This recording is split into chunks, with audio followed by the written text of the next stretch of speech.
I always knew I was lucky. I grew up in a happy home with two loving parents and a sister I wouldn't trade for the world. I was never looked down upon for the color of my skin or negatively stereotyped for the place I had come from. I never had to beg for food on the side of the road or sleep in the cold with no place to go. I wasn't disabled or fatally ill, never sick for months on end or confined to a hospital bed. And I was never told that I was a lesser human being for my religion of choice and the way I chose to see the world. I always knew I was lucky, but I never realized it was a privilege. A privilege of my race, a privilege of my class, a privilege of my ability, and a privilege of my religious upbringing. As hard as it is to face the fact that these factors have somewhat defined my life, it is true. They say circumstances don't define you, however, I have come to find out it certainly has an influence.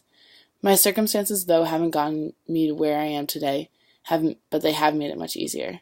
I hope, like many, that one day I will not be looked at in a higher or lesser manner, but as an equal based on my circumstances. I want to and will be who and where I am one day, not because of my circumstances, but because of who I am. I will not take the colorblind approach. I will stop the cycle of socialization. I will open my eyes to the world around me. I will speak up for those who cannot speak for themselves.